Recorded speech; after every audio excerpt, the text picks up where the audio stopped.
you've had some experience in the last little bit working with nutrition clients on GLP-1 medication. Obviously, you have like a long history of weight loss clients and being really successful with that, but more specifically now with the introduction of a lot of these new medications, been working with some of those clients. So I know you're going to share some success you've had with clients, but or specifically like some strategies that are working well with them and some things to work out or to look out for, which is going to be really important for both clients, but also coaches in our space. So I wanted to dive into that. Also, we're live on both Instagram and YouTube. We're trying new things today, which is exciting.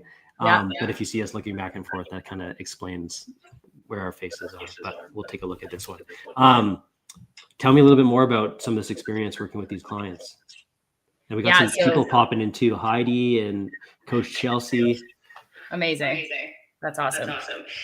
Oh man, this is weird because I'm getting like weird feedback, but that's okay. I'll try my best here to keep my thoughts in order. So yeah, I'm currently working with a couple of clients who are on GLP-1 medication. I've worked with a few in the past, but the recent ones have just been getting some really incredible results. And it's one of those things where like one of my particular clients, she didn't even want to tell me that that's what she was doing. She said she was so nervous about even bringing it up to me as her coach and letting me know that, because I think there's this. Like, because you're a pretty understanding person, approachable, that kind of stuff. But there's still that perception around she wasn't sure how it was going to be received. Yeah, like she has only actually told her husband and her sister, her doctor and myself, that she's on a GLP-1. And she said she was really nervous because she didn't want people to think that she was cheating on her weight loss. It was her words that she used, because there is so much stigma around it. And she has put in so much work and that effort, like she doesn't want that to be overshadowed by the fact that she's on medicated weight loss. And I get it, because people hear that and they have their opinions about it and they want to tell you what they think. But really it comes down to the fact that it's her body and she gets to choose what she wants to do with it, and has had conversation with her doctor about it and if it's appropriate for her and those types of things. So I'm so happy that she came to me for some support and some help. And she's just been so open and honest with her story and how the GLP-1s have been able to help her achieve the goals that she's wanting to achieve too. Yeah, I think my understanding of this too is like when a lot of people go on those medications, I think the perception is that like the medication is doing all the work and that's the only thing they need to focus on or worry on. And really, that's not the case at all. And there's a real opportunity for coaches to help with accountability and strategies and behavior change. So what are some of the things that you're helping her work on? Yeah, like there's a few things. I have a few clients who are on GLP-1s, and some of the big things that come up is because it is an appetite suppressant, which is part of why it's really helping people, is that they're not feeling like they're starving all the time, or they're not having these crazy cravings anymore. So they have more like brain space in a way to focus on the things that matter the most. And you have to be in a calorie deficit, obviously, to see fat loss happen. But we don't want to be in so extreme of a deficit either that we're starting to have detrimental health things happen, like bone loss or muscle loss and that sort of thing. So some of those habits are also going to be things like increasing protein intake. So making sure that's in an optimal range, which is what most people struggle with anyways. And then doing things like adding in resistance training, which is a big part of being able to maintain your muscle mass and bone density throughout a fat loss phase. Again, no matter if it's medicated or not medicated. So that's been a big thing too, is those are two of the big habits that we've been working on. But there's other things too, of just like getting her body moving more, increasing her steps and being consistent with that, and making sure she's getting enough nutrients. Fiber is a big one that I work on with clients. So taking care of your quality of your food. So even if you're eating less food, making sure that you're not so low in your food intake either that you're starting to miss out on those essential nutrients that we need to make sure we cover when we are in a deficit, medicated or not medicated. I think it might be even more important when you have less overall food to work with and less food drive to make those like important decisions, right? Especially when it comes to like protein and, filling it with stuff that's going to help. Like, has that been the case with you guys as well? Yeah, like I have one particular client who's on a GLP-1. She's on a bit of a higher dose than this other one. And she's had some really good results, but she's struggling with actually eating enough food. And that's actually something that she's got a doctor appointment, I think tomorrow. And she's going to bring that up to her doctor about the fact that I'm a little bit concerned that she's struggling to eat food because she, like, a lot of proteins just don't feel great for her. She's like, oh, I don't know if I want to eat that. And we've explored lots of different options. She's open to that, but that is a concern of mine, is that sometimes her food intake is quite low. And I want to make sure that we're doing this in a way that is the healthiest way possible. But I think having those open conversations with your client and also them with their doctor, that's going to be really important too, to, like, we all work together as a team, essentially. Yeah. Is it mostly like nothing at this point, like sounds appealing in terms of protein sources, or is it like also like nausea? Like what's the thing that's holding her back, you would think? Because it sounds like ideas and strategies and things to focus on aren't the issue, but it's just the overall, like, how she feels about it. Yeah, it's like she goes to eat a certain food and she's like, I don't want to eat that. It doesn't seem appealing to me. It doesn't smell good. It doesn't taste good. We've tried all kinds of even supplementation of like finding a protein powder, protein bars, or different things that are going to work for her. She has found that things like beef and pork and stuff are more appealing to her. And then at times, we're looking at things like protein pasta so that she can get a little extra. So it's like the little bits here and there too of like some of those food choices, how we can adjust that so that she can just get a little bit more protein here and there. And, we've lowered the bar a little bit too. Sometimes we have this optimal range, but I would rather her consistently get in 100 to 120 grams of protein per day than try to have her get in 140, 150 and her feel like I can't do this and I want to give up.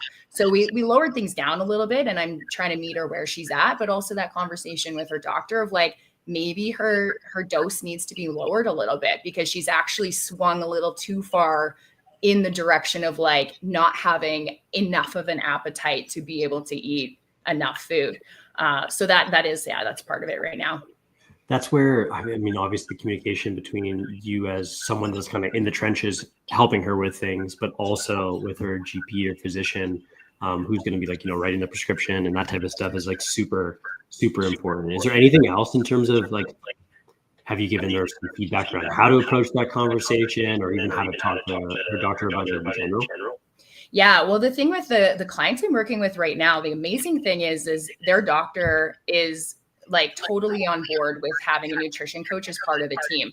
The physician was actually referring like these patients to me and saying, if you're going to be on a GLP-1, I want you to also work with a nutrition coach, which you're not hearing that as much. Like you don't hear that side of it. A lot of times people are like, oh, these doctors are dishing out these meds, but really they're looking at all of the reasons why these medications might be helpful, and also saying you can't just take this and be like, this is the quick fix. You also have to make these lifestyle changes and these changes to your health and your fitness, and your approach to this is also going to be really important too. Yeah, I know, like having those strong partnerships is like a complete game changer because everyone's on the same page, but also like people are getting the best of both worlds in terms of the help they need, but also like the support, and kind of go from there. Is there anything else, if coaches are listening to this and thinking about like how to navigate some of those partnerships, is there any advice you'd give them? Like the partnerships as in like, if a client comes to you and is like, this is what I'm thinking. Yeah. Or even how to find these clients, how to like approach physicians, that kind of stuff. I know you've really been able to build up some partnerships. So like what's been successful for you? Yeah, well, like the one physician that I've in a way teamed up with, she actually was a client of mine, which is always interesting to people because they think, well, but she's a doctor. Why would she need a nutrition coach? But the truth is she's like, I'm not an expert in nutrition, or I don't know how to implement the things that I know I need to do as a doctor. And yet I'm telling people they should be doing this stuff, but I'm struggling with it myself. So she had a really good experience working with me, and that was years ago. And so now I'm top of mind when it comes to her referring patients to me, especially if they are looking into a GLP-1. So that's part of it. And then I reached out to her and I said, you know what, this is a safe space for anyone who is looking into medicated weight loss. I want to be a coach that is willing to take these patients on to help give them the support that they need. And she was like, that's amazing. I will start to refer more people to you. So that was part of it, was we already had a bit of a relationship, her and I, but I put myself out there and said, I want to work with these people. Like, I want to help people do this. And then from there, it gave me a little more confidence to approach some other people in the space. So I just went ahead and I was actually in some offices, just talking to some physicians and saying, is it okay if I leave a business card here that essentially just has like a QR code on it that takes people right to my application? So all a doctor has to do, if someone's having a conversation with a physician about GLP-1s or the medicated weight loss, then they can say, I want you to talk to this nutrition coach as well. Here's her card. All you have to do is scan this, and then they can reach out to me. It's very easy. There's less friction that way. So I've got different cards now in different offices so that they have somebody to refer their patients to. And I really do think that's a missing piece for a lot of people is, okay, great, this is going to help me do these things, but people still struggle with like taking action on stuff and being consistent with things. And that's what they really need some help with from nutrition coaches. Amazing. Bonnie says, great advice, you guys. I see many people who have lost a ton of muscle mass before they do something. Yeah, I think in my position, I think the thing we need to remember about weight loss in general is anytime you're in a calorie deficit, it's not going to be purely from fat mass. Like, there's going to be some proportion of lean body mass and fat mass, even if you're doing everything right, which looks like resistance training, eating enough protein, and losing body weight in a way that's slow and controlled to help maintain some of that lean body mass. Even when you do that, you're still going to lose some muscle mass. But now you compound that with losing weight at a higher rate and not having the drive to eat as much because your appetite is a bit more controlled. And if that leads to like less protein overall and low energy, that maybe you're not doing resistance training or you've never taken that on, like you will lose more muscle. And I think that's where the concern stems from. But I think a lot of times people also confuse that with like let's call it conventional weight loss also has some of those influences as well. So I think it's even more important that we do the things that'll help retain that muscle. And that's where our coach steps in and helps you put those strategies into action and keeps you accountable to that stuff is the biggest thing. There's no magic around how this works. It just makes it even more important that we do those things. Yeah. And like a coach can really help you to troubleshoot. If you're like, I'm really struggling in this area, like, oh, I'm having a hard time getting in enough protein, or what can I do? Sometimes, clients will feel overwhelmed or they feel like they don't know what else to do. So then what happens is they end up quitting. Instead of having someone in their corner to say, that's okay, let's take a look at this. Maybe this is an option for you. Let's try that. And I think the biggest thing to remember is like, you don't know if something's going to work until you give it a try. Is often people are like, well, I don't know if that's going to work for me, or I don't want to fail at something. But really, it's just we're collecting the information and data along the way. So we're trying different things and strategies. I'm always trying to tell my clients, like, it's okay if it doesn't work. If you tried and we figure it out and then we have to try a different approach, that's all right. But what people do when they don't have support is I try something, I failed, and then it must not work, or this isn't for me. And then they end up quitting. And that's then where people aren't going to make progress that they want to make. Yeah. It's like avoiding the messy middle around, like the protein example is a great one where it's like, yeah, on paper, given your body weight and where we'd want you to be, like you should be eating 150 grams a day. But if if the intent to get there like makes you actually like hit 80 grams and you'd be better off doing 120, which we know is like probably still within like acceptable, helpful type stuff. Like, why wouldn't we just shoot for that? And I think a coach allows you to see that objectively. Yeah, 100%. Absolutely. Yeah. If anyone's like considering going down this path with either the medication or working with the coach, is there anything else in terms of advice you'd give them? Yeah, I think like remembering that everyone is an individual, and I have one client who's on like a full dose of Ozempic and another who's on a quarter dose of Ozempic. both of them getting incredible results. One needs a little more, one needs a little bit less. And that you're there to just like, somebody is coming to you because they've wanted to create a change. And I think as coaches, if we can be open to the idea of the fact that there's medicated weight loss out there as an option, it's a tool that our clients are using like any other tool that we use as coaches. You know, we look at tracking as a tool that we use for our clients. And if we have those things as options, or our clients have those as options, people that choose to do medicated weight loss for their own reasons have every right to have support and help as anybody else. And I think that's where, for myself, I really want to be that coach for people. And I think if other coaches are open to that, they're going to be open to being able to help way more people, instead of thinking, oh, well, somebody's clearly not doing enough, or they're not working hard enough, or they're not whatever. People are working really hard. It's a really hard thing that they're trying to do. And now we have a tool to help. I use the analogy sometimes to help explain to people where I'm coming from. If somebody came to me, for example, my mom, she was a smoker for many years. And all of a sudden, she tried a lot of times to quit smoking, and it was really hard. And finally, she decided, I'm ready to do this. And she went to her doctor, and she got some help in regards to the patch and the gum. And now she's been quit smoking for 2.5 years. And for someone to come to you and say, well, I want to quit smoking, but I'm going to use something to help me. And I was to say, no, that's a silly idea. Why would you do that? Instead, I'm like, this is amazing. You want to quit smoking? That's going to be an improvement on your health. I'm so happy for you. Let me know how I can support you. It's great that you found something that's going to help you to do that. I don't see it being any different than somebody who's deciding I need to use a tool to help me with a thing that I've been really struggling with that's really hard. And now I have this tool that's going to help me to overcome that.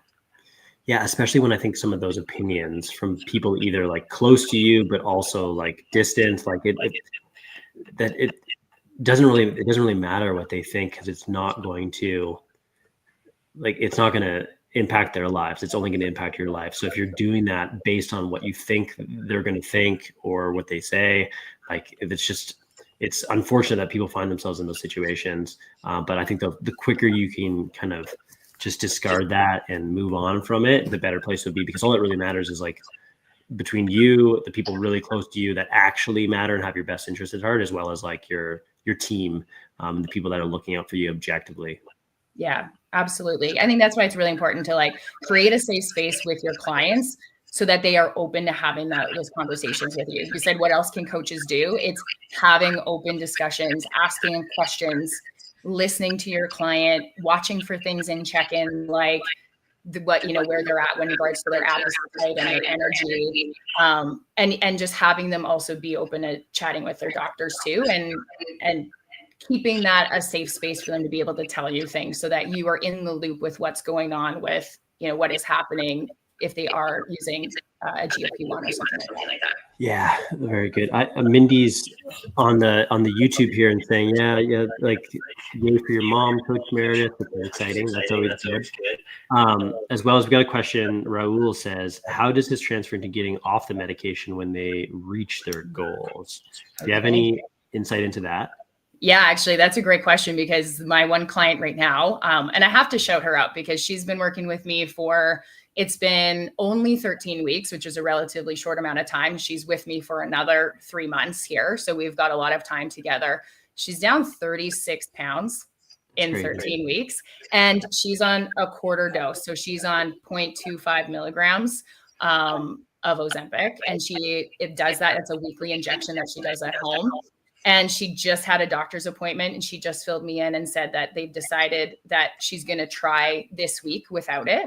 And we're just taking it week by week. So because she's doing so well and she is so consistent with her, all of her action items and following through with all of the things we've already talked about, and she's managing her hunger and cravings so well, and she feels like after 13 weeks, she's got a lot of these things down, she's decided to try going off of it. And her doctor said, because she was on such a low dose, she can go off of it. She shouldn't have any withdrawal symptoms. She shouldn't have any, recurring side effects.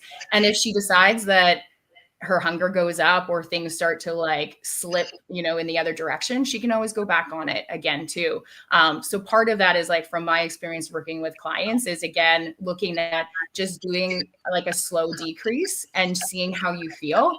Can I go less? Do I need to stay on where I'm at? And then just going from there. So if you're on a high dose and you go just like cold turkey, like anything else, it's going to be a little bit harder on you and your system, and also like harder to manage. Again, you're going now back to more hunger, more cravings and things. And if you don't have the things in place that you can do to manage that, enough protein, enough fiber, balancing your meals, all of that, then it's going to be harder to come off of it. Some people might be on it for a long period of time, if they need to, and that's also okay. And some people might play around with weaning themselves off of it as well, or maybe go completely off of it too. But I think it's playing around with that and seeing what works for the individual. Yeah, and I think everyone's going to have a different individual experience around like side effects and symptoms and how how well things work and what you can tolerate as well. Like I know there's like a wide range of people experiencing like symptoms like nausea and like fatigue and that kind of stuff. So I mean, depending where you're at, maybe it is something that you can do long term. I think you really got to like kind of weigh the pros and cons and benefits of like, hey, is getting off this and having, maybe potentially like being in a position where I am hungrier and I'm not managing my weight as well. Like, is that worth it? Versus being on it and having some of the symptoms. I think that's the stuff that we're like, just kind of like, again, with a thermostat thinking about and having conversations about and trying to like assess on an individual basis. Yeah, absolutely. And like you mentioned side effects, and like this client that I'm talking about here, who's been really successful, at first she was having like some nausea and things like that happening too. But part of that was because she noticed if she was having some days where she was having a lot of like fats at one time, or if she was over consuming calories in general, she just wouldn't feel very great in the morning. But then that came with us working again on behavior change stuff and like how she was structuring her meals and where the quality of food was coming from. And when she got that figured out, she's like, she doesn't even have any side effects anymore too. So yeah, you're right. You have to weigh the pros and cons of like that individual has to ask themselves has to talk to their GP about that, and figure out what's going to be the best thing for them. I have two specific questions about, especially these clients with different dosing. Have you noticed any differences within food choices or nutrition around like the proximity to when they actually take the medication, because it is a weekly shot, or like, are there symptoms or like strategies that are tougher to do and put into action like closer to taking the injection versus like, further on? Is there anything like that, or is it more or less like pretty consistent feeling? I think it's consistent. Like nothing that they've said that they've noticed in regards to observations around like when they do their injection and then what happens with their appetite. From what I've seen from check-ins and conversations, it does seem to be pretty consistent for them. Okay, gotcha. And then my second question was, how did the quarter dose thing come about? Like based on what you know about the situation, was that something that like you should just try this and not a lower dose, micro dose, or is it like there's any differences between how the patient or client was like talking about this stuff? Like maybe it's, we just try a little bit of this to see how it goes. Like how was that decision made? Yeah, that was exactly it. Was the client had a conversation with her doctor and she did full blood work panel. They had, conversation about it. They looked at the pros and cons, and then the decision was, let's just give this a try. Let's start you at a low dose, see how you feel. You're going to also work with your nutrition coach and you're going to make some changes. And if you need to up your dose they actually said after a month, I think, after a month, let's see if we need to increase it. And then she went back to her doctor and said, no, I don't think I need to increase it. Like I feel really good and I'm already making progress and my hunger and cravings are managed. And so then the doctor said, let's just keep you here and we'll reassess after the next month. And that's just the way that it's been really for the last 3 months since I've been working with her. It's just been reassessing every 4 weeks or so to see if she needs to increase, and she hasn't had to.